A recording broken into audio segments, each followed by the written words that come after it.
बोलिए भारत माता की, भारत माता की, भारत माता की। Doctor Shyama Prasad Mukherjee, doctor Shyama Prasad Mukherjee, doctor Shyama Prasad Mukherjee. आज के इस डॉक्टर श्यामा प्रसाद मुखर्जी बलिदान दिवस के पुष्पांजलि कार्यक्रम के अवसर पर मंच पर विराजमान हमारी पार्टी के मुखिया, प्रदेश के अध्यक्ष सम्मानीय मदन राठौड़ जी,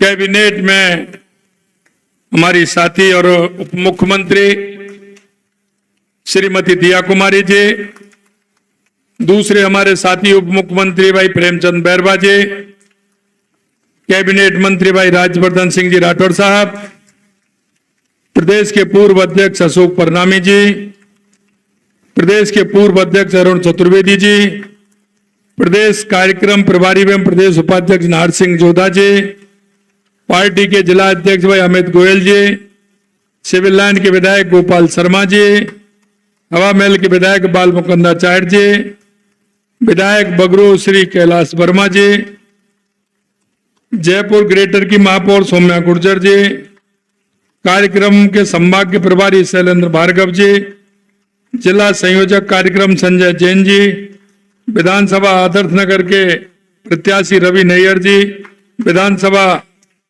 किशन पोल के प्रत्याशी चंद्रमोहन बटवाड़ा जी, पार्टी के हमारे सभी प्रदेश के पदाधिकारीगण, सभी हमारे विभिन्न दायित्वों पर पार्टी का काम कर रहे ऐसे भाई और बहनों, सबसे पहले तो मैं आप सभी को डॉक्टर श्यामा प्रसाद मुखर्जी ने जिस तरह से राष्ट्र के निर्माण में अपना संपूर्ण जीवन लगाते हुए एक देश को दिशा देने का काम किया, निश्चित रूप से मैं उनके चरणों में पुष्पांजलि अर्पित करता हूं और उनसे बताए हुए मार्ग पर चलने के लिए आप सभी से आशा रखता हूं। क्योंकि आज का दिन ये महत्वपूर्ण दिन है। आज का दिन हमारे लिए केवल एक स्मृति नहीं बल्कि प्रेरणा है। प्रेरणा भी वो जिसमें देशभक्ति का जज्बा हो। हम आज ऐसे युग दृष्टा देशभक्ति की संजीव प्रतिमा, राष्ट्रवाद के अग्रदूत और संविधान और सिद्धांतों के सच्चे संरक्षक डॉक्टर श्यामा प्रसाद मुखर्जी को श्रद्धांजलि अर्पित कर रहे हैं। उन्होंने नारा दिया, माननीय अध्यक्ष जी ने बताया कि एक देश में दो विधान दो निशान नहीं चलेंगे, लेकिन आगे और भी उन्होंने जोड़ा, क्योंकि जो उनका नारा था उस नारे में एक स्पष्टता थी, लोगों को समझाने का भाव था। वो था एक देश में दो विधान दो प्रधान दो निशान नहीं चलेंगे। केवल यह राजनीतिक वाक्य नहीं था, यह भारत की आत्मा की पुकार थी, भारत की आत्मा की पुकार।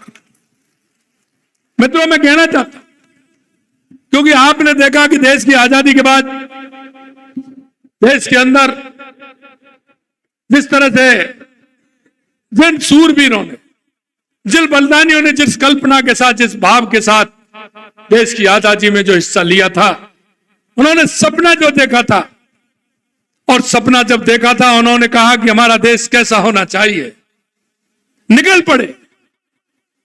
देश में जो क्रांति का दौर आया, देश के अंदर राष्ट्र के प्रति जो भाव जागा, क्योंकि हम हजारों सालों की गुलामी से जूझ रहे थे। कभी हूण आए, कभी कुषाण आए, कभी इस्लाम आया, कभी अंग्रेज आए, लेकिन देश के अंदर जब इति थी, वो इति जिस तरह की थी, जिनके मन में भाव था कि आखिर ऐसा कब तक चलेगा। उन राष्ट्रवादी लोगों ने कहां उन बलिदानियों का मैं नाम लूं, उन्होंने अपने आप को समर्पित कर दिया। एक माता से पूछा कि मां, तेरे 3 बेटे हैं, तीनों बेटे इस मां भारती के लिए चले गए, आप इसमें क्या कहोगी? उस मां ने कहा कि मेरा चौथा बेटा भी होता तो मैं मां की बलवेदी पर चढ़ाने को तैयार हो जाता। इस तरह का जो जज्बा उनके अंदर था, मित्रों मैं कहना चाहता हूं कि यह जज्बा के माध्यम से डॉक्टर श्यामा प्रसाद मुखर्जी जैसा बताया एक होना उन्होंने देखा। 1943 में बंगाल के अंदर जब अकाल पड़ा था, उस अकाल को लोगों की त्राही मच रही थी। उन्होंने उस अकाल में गांव-गांव जाकर के, शहर-शहर जाकर के उन लोगों के उदर पूर्ति का काम किया और सबका सहयोग करा करके लगातार 4 साल तक अकाल पड़ा। उसका निदान भी उन्होंने आजादी से पहले उसका किया था। मित्रों मैं कहना चाहता हूं, देश की आजादी के बाद जब सरकार बनी, उस सरकार में वो उद्योग मंत्री के रूप में उनको बनाया गया था। अंतरिम सरकार थी, पहली सरकार थी। लेकिन जब उनको लगा, क्योंकि वो कुलपति भी थे, उनके विचार हर जो बड़े उस समय के पेपर थे उनमें लिखे जाते थे, लोग उनको परसू करते थे और परसू के बाद लोगों के जन जागरण की भावना जागृत होती थी कि आज आखिर आजादी के मायने क्या हैं। उन आजादी के मायनों को आगे बढ़ाने का काम डॉक्टर श्यामा प्रसाद मुखर्जी जी ने किया। लेकिन जब उनको लगा कि जिन मूल्यों को लेकर के आजादी की लड़ाई लड़ी गई थी और जिन मूल्यों को लेकर के हमको आजादी मिली है, यह दिशा इसकी बदल रही है। तुष्टीकरण के आधार पर, देश के 2 टुकड़ों के आधार पर उन्होंने कहा कि यह दृष्टि ठीक नहीं है। माननीय अध्यक्ष जी ने विस्तार से बताया कि कश्मीर के बारे में क्या हुआ। सिर्फ सरदार वल्लभ भाई पटेल ने देश को एक समागम में बांधा, अखंड देश करने का काम किया। अखंड भारत का निर्माण करने में उनका महत्वपूर्ण योगदान रहा। नेहरू जी को सिर्फ एक रियासत मिली थी और उसकी दुर्गति आज तक हमने झेली है। मित्रों कहना चाहता हूं, इस भाव को देख करके उन्होंने कहा कि आवश्यकता है एक राजनीतिक दल की, राजनीतिक दल की आवश्यकता है। उन्होंने 10, 12, 15 लोग थे तो सिर्फ राष्ट्र के बारे में अपना चिंतन था, राष्ट्र आगे मेरा कैसे बढ़े इसका चिंतन था, आजादी का महत्व कैसे आगे आए, कैसे बढ़े उसका चिंतन था। ऐसे 8, 10, 15 ऐसे राष्ट्रवादी लोगों ने 21 अक्टूबर 1951 को जनसंघ की स्थापना की थी और एक विचार को लेकर के की थी कि हमारा विचार कैसा होना चाहिए। पूरब में बंगाल हो या पश्चिम, पंजाब, मध्य, हैदराबाद या उत्तर कश्मीर, भारत को खंड खंड बांटने का षड्यंत्र चल रहे थे। उस समय डॉक्टर श्यामा प्रसाद मुखर्जी ने अपना योगदान दिया। भारतवासियों की आत्माभिमान खंडित हो रहा था, एक खास वर्ग महिमा मंडित किया जा रहा था और भारत की बात करने वाला दंडित किया जा रहा था। जो उस तरह की बात करता था उसको दंडित किया जाता था, सिर्फ एक वर्ग की सुनी जा रही थी। उस समय उनको लगा कि अब इसका कोई तोड़ नहीं है, इसलिए उन्होंने एक राष्ट्रीय,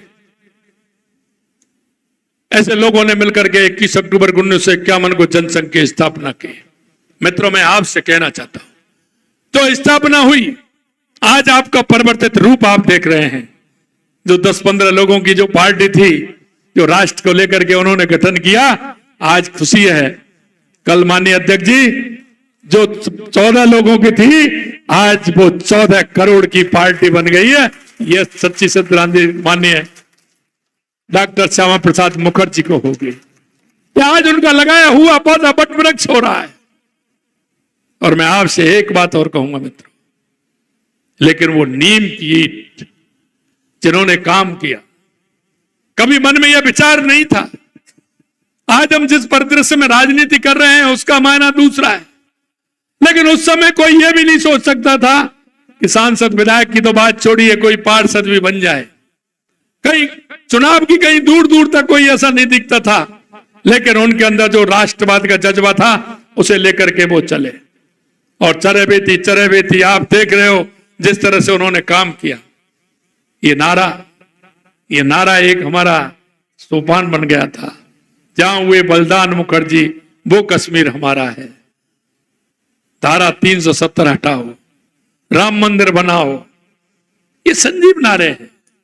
और मैं आपको कहना चाहता हूं, एक सबसे बड़ी बात अगर आप देखेंगे 1951 के बाद तक जितने भी राष्ट्रीय सम्मेलन हुए हैं उनमें प्रस्ताव पास हुए हैं, सबसे पहले उसमें धारा 370 का हुआ, धारा 370 का हुआ। 65 में राम मंदिर का, 65 में जब राम मंदिर का विषय आया तो 65 में राम मंदिर को उसमें डाला गया कि हमारा राम मंदिर का निर्माण हम करेंगे। और उसके बाद अगर हमारा कोई भी अधिवेशन हुआ है, लगातार आप देखेंगे राष्ट्रीय लेवल से लेकर के जिला लेवल तक और मंडल अध्यक्ष तक हमारे जो प्रस्ताव आए हैं, उन सभी प्रस्तावों में क्यों हमने कभी छोड़ा नहीं। और हमें उम्मीद थी कि एक दिन वो आएगा और हम सब उसके साक्षी बने। जो डॉक्टर श्यामा प्रसाद मुखर्जी ने कहा था, वो देश के यशस्वी प्रधानमंत्री नरेंद्र मोदी जी ने करके दिखाया। ये हमारी सफलता है।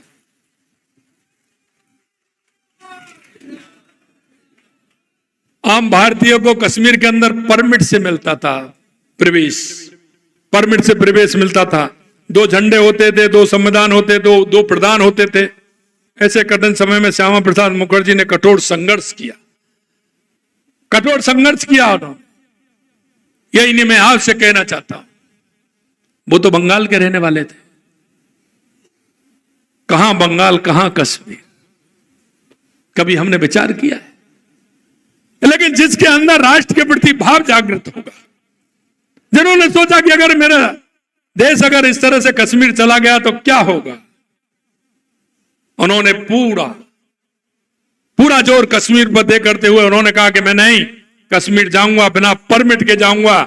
कार्यकर्ताओं से कहा कि आप चिंता मत करिए, ये धारा 370 हटेगी हटेगी हटेगी।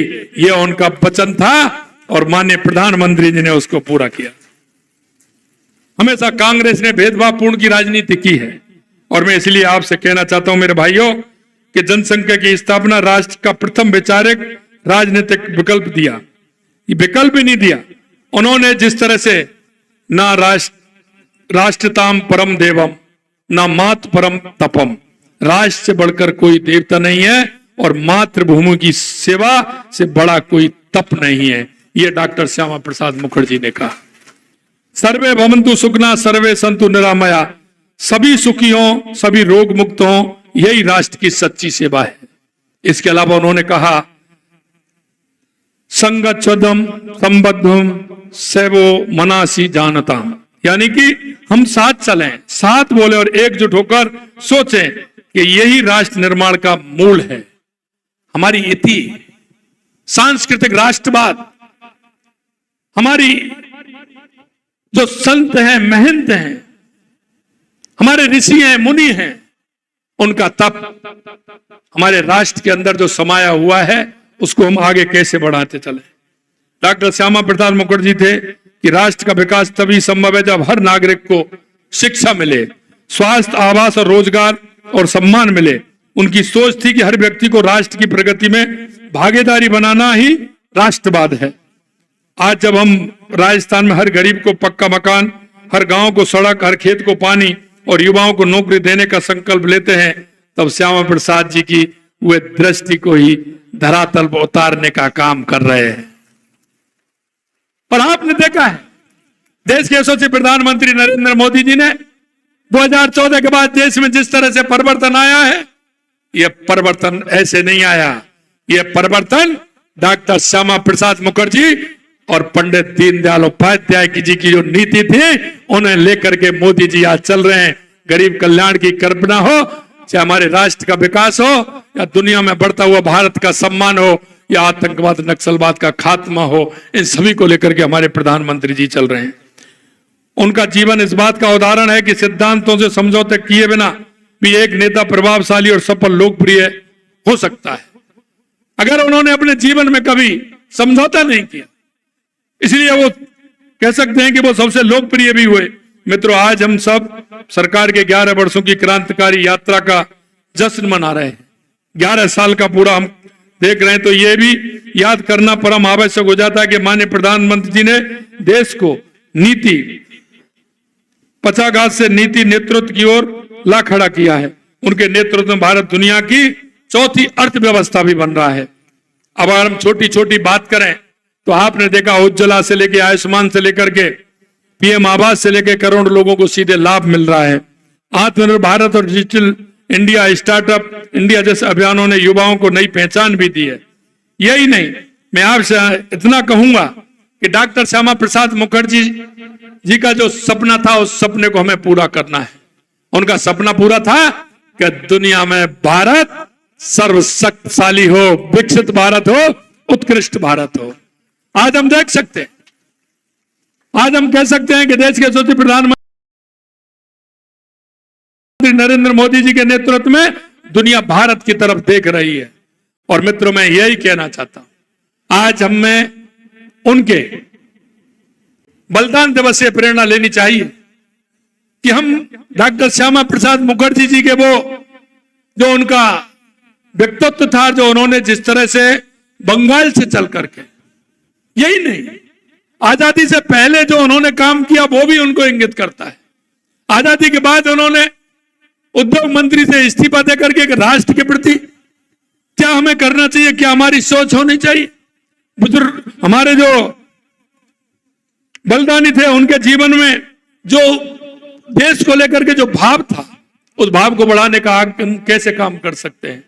इसलिए मैं आप सभी से कहना चाहता हूं, और हमेशा मैं कहता हूं कि भारतीय जनता पार्टी का कार्यकर्ता अगर वो काम करता है, अगर भाजपा का काम करता है, वो राष्ट्र का काम करता है, राष्ट्र का काम करता है। हम राष्ट्र को पहले मानने वाले लोग हैं। हम एक विचार को लेकर के चलते हैं, हम एक नीति के आधार पर चलते हैं। जिन लोगों के पास कोई नीति नहीं थी, कोई विचार नहीं था, उनकी स्थिति आपने देख ली है। उनकी स्थिति आपने देख ली है कि वो किस तरह से काम करते हैं। जो पार्टी पंचायत से लेकर के पार्लियामेंट तक थी, अगर वो हारी तो एक विचार से हारी, राष्ट्रवाद से हारी, क्योंकि राष्ट्र के लेकर के हम समर्पित होकर के चलने वाले लोग हैं। और हमने हर जगह, चाहे समाज क्षेत्र का काम हो या हमारा राष्ट्र का काम हो या हमारे सामाजिक कल्याण के कार्य हो, मैं आपसे कहना चाहता हूं, कभी किसी ने सोचा था कि स्वच्छता को लेकर के इतना बड़ा अभियान देश के प्रधानमंत्री जी चलाएंगे? कभी किसी ने सोचा था कि जो समाज के अंदर एक जिस तरह का लिंग परिवर्तन को लेकर के बात आ रही थी, लिंग अनुपात हमारा कम हो रहा था, बेटी बचाओ बेटी पढ़ाओ का नारा देकर के देश के यशस्वी प्रधानमंत्री नरेंद्र मोदी जी ने समाज में व्याप्त कुरीतियों को खत्म करने का काम किया। यही नहीं, हमारे पर्यावरण की दृष्टि से एक पेड़ मां का नाम लेकर के देश के यशस्वी प्रधानमंत्री नरेंद्र मोदी जी ने एक राष्ट्र में बांधने का काम किया। किस तरह से हमारा पर्यावरण सुरक्षित रह सकता है, माता बहनों को सम्मान देने का काम किया। यही नहीं, ऐसी बहुत सारी योजना जिनको हम लेकर के आए। मैं इतना ही आप सभी से कहना चाहता हूं कि राष्ट्र प्रथम की अवधारणा हमारे अंदर है।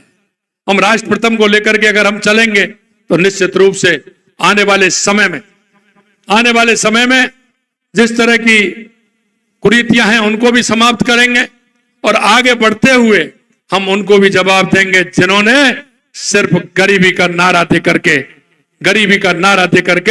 गरीब को लूटने का काम किया।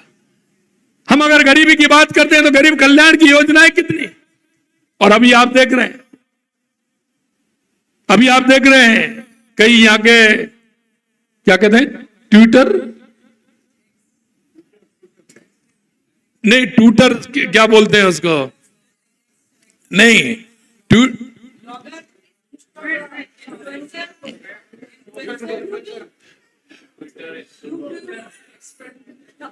एक्सपर्ट नहीं, ट्विटर के एक्सपर्ट बन गए हैं वो।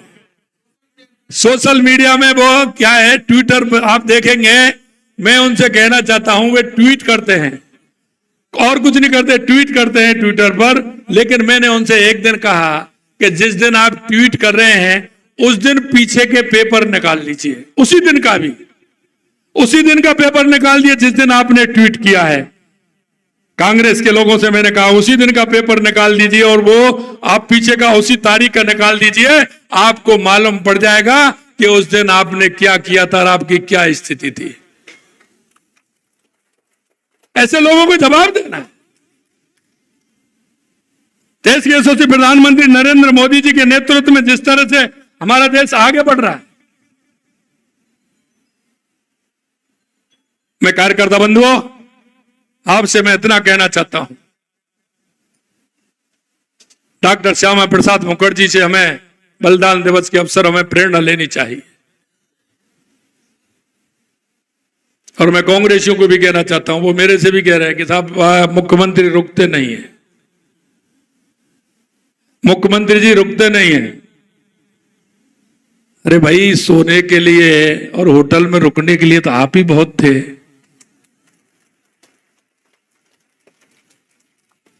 उसके लिए तो आप ही बहुत थे। राजस्थान की जनता का दर्द समझिए, राजस्थान के उस युवा का दर्द समझिए, राजस्थान की उस प्यासी धरती का दर्द समझिए। राजस्थान देश का सबसे बड़ा प्रदेश है।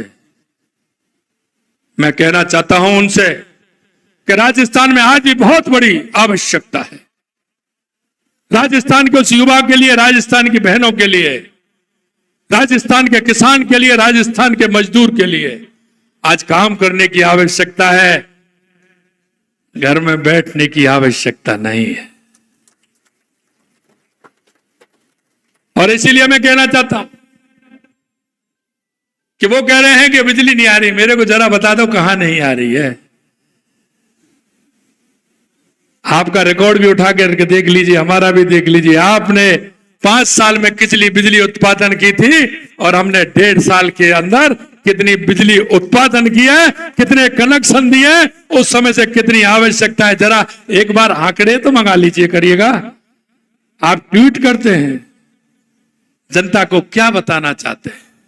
मैं आपसे स्पष्ट कहना चाहता हूं कि जनता को बरगलाने का काम नहीं करें। आपसे मैं कहना चाहता हूं, खुले मंच पर आ जाइए। 5 साल का हिसाब और 1.5 साल का हिसाब अगर 5 साल से ऊपर नहीं जाए तो आप बता दें।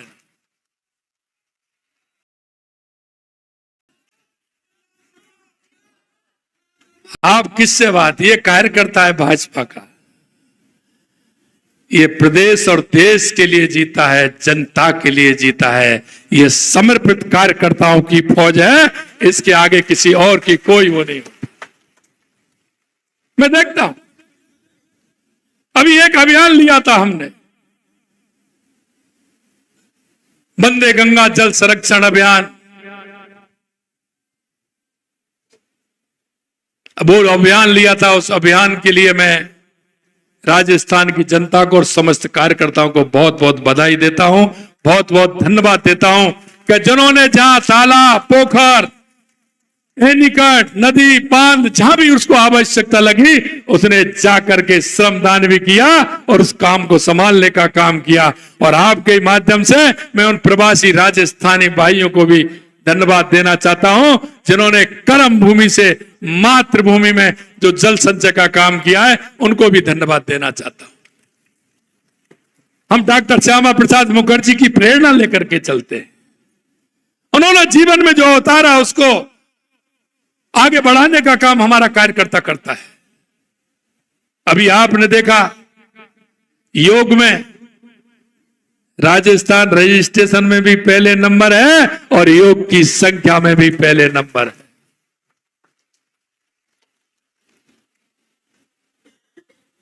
अगर मैं तिरंगा यात्रा की बात करूं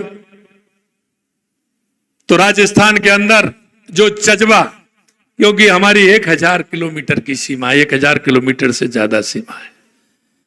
परसों मैं बीएसएफ के सैनिकों से भी मिला था, माता नोट माता का आशीर्वाद भी लिया।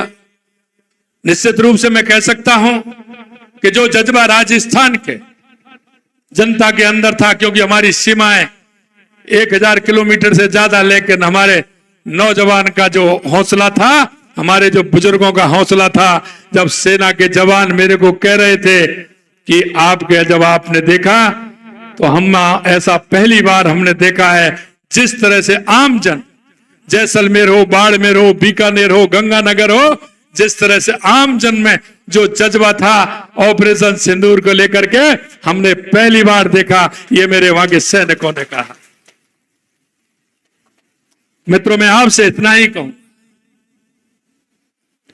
कि हम संगठन के काम को तो आगे बढ़ाएंगे, सरकार की योजनाओं को हम जन जन तक पहुंचाएंगे। और मुझे पता है कि हमारा कार्यकर्ता जब प्रण ले लेता है वो काम पूरा करके रहता है, उससे पीछे हटता नहीं है। हमने डॉक्टर श्यामा प्रसाद मुखर्जी जी के इस बलिदान को हमारे राष्ट्र के प्रति जो उन्होंने समर्पित किया, हमारे कार्यकर्ताओं को मन में ये भाव है कि उन्होंने जिस तरह से हमारे राष्ट्र के लिए बलिदान दिया है, हम राष्ट्र को सर्वोपरि बनाते हुए, प्रदेश को सर्वोपरि बनाते हुए, हमने प्रधानमंत्री जी ने जो 2047 तक विकसित भारत का जो संकल्प दिया है, हम उस विकसित भारत के संकल्प को पूरा करेंगे। अंत में मैं आपसे इतना कहूंगा बस,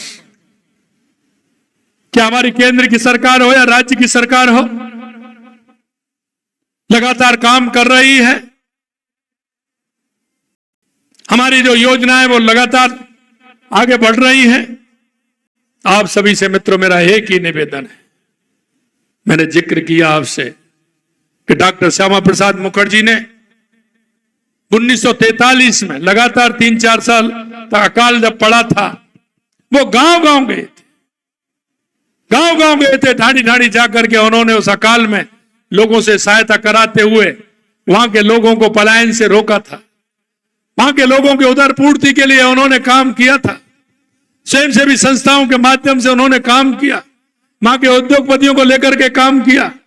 मैं आपसे इतना ही कहना चाहता हूं कि देश के यशस्वी प्रधानमंत्री नरेंद्र मोदी जी के नेतृत्व में हम सबको आगे बढ़ना है, आगे काम करना है।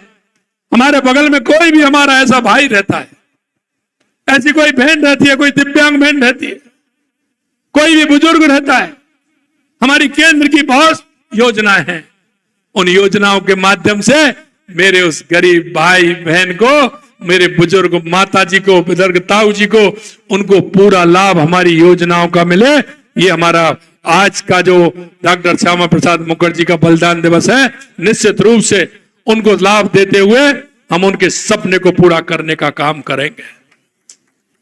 अभी हमारा 15 दिन का जल संरक्षण का अभियान था। आज हमारा 23 तारीख है, डॉक्टर श्यामा प्रसाद मुखर्जी, कल से हमारा प्रारंभ होगा जो आज ही हमने किया है, पंडित दीनदयाल उपाध्याय अंत्योदय पखवाड़ा मनाया जाएगा, जिसमें अंत्योदय की जो योजना है उनको घर घर तक पहुंचाने का काम किया जाएगा। ये कांग्रेस ने गरीबी हटाओ का नारा दिया था, लेकिन देश के यशस्वी प्रधानमंत्री नरेंद्र मोदी जी के नेतृत्व में राजस्थान में हमने बजट में कहा था कि हम 5000 गांव को बीपीएल मुक्त करेंगे। हमने उसके लिए 300 करोड़ रुपए भी दिए। और मैं आपको बताना चाहता हूं, आने वाले इस पखवाड़े में 5000 गांव को बीपीएल मुक्त कर देंगे। जो हमारी योजना है उनका लाभ उनको मिले और उनका लाभ मिलते हुए वो आत्मनिर्भर बने। हमको हर व्यक्ति को आत्मनिर्भर बनाना है। आप देख रहे हैं, मेरे को बड़ी खुशी होती है। मैं राजीव गांधी बहनों के बीच में जब मैं गया, जब मैंने उनसे पूछा, राजसमंद में था मैं 3-4 दिन पहले, किरण जी बैठी है यहाँ, मैं जब उनसे पूछा आपकी आय कितनी होती है बहनों, वो कहली घर में ही बैठे रहते थे हम तो, बस छोटा घर में काम होता था उसको करते थे, घर से जाते नहीं थे। उन राजीव गांधी बहनों को वहां काम मिला। अब वो ये कहती हैं हम कोई 15,000, कोई 20,000, 25,000, 30,000, 2-3 बहनों ने कहा हम 60,000, 70,000 रुपए कमाते हैं। हमारी बहनें आत्मनिर्भर बन रही। और इसलिए मैं कहना चाहता हूं, हमने जो वायदा किया युवाओं के लिए, हमने कहा कि हम सरकारी तौर पर 5 साल में 4 लाख नौकरी देंगे। 69,000 दे दी, जुलाई का महीना आ रहा है, चिंता मत करिए, पूरा कर देंगे उस कोटे को, हम उसको भी पूरा कर देंगे। 1,88,000 हमारी पाइपलाइन में है। मैं युवाओं से कहना चाहता हूं, आप भी जाइए, कहिए, आप तैयारी करें, किसी तरह की चिंता नहीं करें। राजस्थान में आपने देखा, हमने 6 महीने के अंदर 3.25 लाख करोड़ रुपए के एमओयू हमारे जमीन पर उतर गए। 1 लाख करोड़ रुपए के अभी आ गए। 4.25 लाख करोड़ रुपए के काम हमारे हुए हैं। और आने वाले समय में ये स्पीड और भी बढ़ने वाली है। मैं आपसे कहना चाहता हूं कि हमारे जिलों से लेकर के हमारे सभी स्थानों पर राजस्थान के काम चल रहे हैं। हम उनका पूरा आंकलन भी उसका कर रहे हैं। उसके लिए अलग से हमने टीम भी उसके लिए बनाई है। मैं आपसे इतना कहना चाहता हूं कि हमारे इन कामों को आगे बढ़ेंगे, लेकिन गरीब कल्याण की योजनाओं से लेकर के हमारे विकास की योजनाओं को आगे धरातल पर उतारने का काम हम करेंगे। आपने देखा चाहे पानी की समस्या हो, उसके लिए लगातार हमारी सरकार ने काम किया है। बिजली की समस्या हो, उसके लिए लगातार काम किया है। रोजगार के लिए लगातार हमारी सरकार काम कर रही है। आपने सड़कों का देखा है किस तरह से जाल बिछाया जा रहा है, 9 नए ग्रीन फील्ड हमारे बन रहे हैं। राजस्थान की दूरियां कैसे कम हो, इसके लिए काम कर रहे हैं। अंत में इतना कहूंगा आपसे कि आप जन जन से जुड़े। मैं कई लोगों को देखता हूं कि जब हम उनको दूर कहीं प्रभारी के रूप में भेजते हैं या किसी के रूप में भेजते हैं तो माननीय अध्यक्ष जी के पास या महामंत्री जी के पास, उपाध्यक्ष जी के पास कहते हैं कि साहब नजदीक कर दीजिए। अरे नजदीक मत करिए, अपनी कल्पना ये होनी चाहिए कि हम ज्यादा से ज्यादा राजस्थान में कैसे जाएं, ज्यादा से ज्यादा राजस्थान में जाकर के हम लोगों का कैसे भला करें। अंत में इतना ही कहूंगा कि आप सभी लोग वो हैं जिस राष्ट्र के प्रति समर्पित भाव से काम कर रहे हैं। मैं एक एक कार्यकर्ता को यह निवेदन करना चाहता हूं कि हमको जो दायित्व मिला है और जिस दायित्व के साथ हम काम कर रहे हैं मित्रों, हमको हमारा दायित्व पूरा निभाना है। हमको जाकर के हर क्षेत्र में जाना है, हमें जनता के बीच में जाना है। कोई भी जनता का काम हो, मैंने आपसे पहले ही कहा है, कई काम मैंने ऐसे लोगों ने बताए हैं जिनके काम होने थे, मैंने उनको तुरंत किया है। आप सार्वजनिक रूप के अगर इस तरह से जनता से जुड़े हुए कार्य को लेकर के आएंगे, निश्चित रूप से हम करने के लिए तैयार हैं। आज ही मेरे पास 3-4 कार्यकर्ता मेरी जनसुनवाई में आए थे। उन्होंने कहा साहब ये 2 किलोमीटर का ऐसे दिक्कत हो रही है। मैंने कहा आज ही करा के आज ही जाइए, आज ही ले जाइए, कोई दिक्कत नहीं, करवाइए। पानी की भी समस्या कहीं है, कहीं किसी तरह की समस्या है, हम उनमें सहयोगी कैसे बने। हमारा कार्यकर्ता उन जनता से जुड़ करके उन कामों को आगे कैसे बढ़ाने का काम करे। मित्रों, डॉक्टर श्यामा प्रसाद मुखर्जी जी का भाव था कि मेरा देश सशक्त बने, मजबूत बने, मेरा राष्ट्र मजबूत हो। और उनके मन में जो सपना था कि भारत दुनिया की महाशक्ति बने, उसके लिए हम अग्रसर हो रहे हैं। देश के यशस्वी प्रधानमंत्री नरेंद्र मोदी जी के नेतृत्व में अब तक हम 11वीं से 5वीं पर आए, 5वीं पे 4थे पायदान पर आ गए और जल्दी हम 3रे पायदान पर आने वाले हैं। हमारा राष्ट्र सबसे मजबूत राष्ट्र बने, विकसित राष्ट्र बने। माननीय श्यामा प्रसाद मुखर्जी जी का जो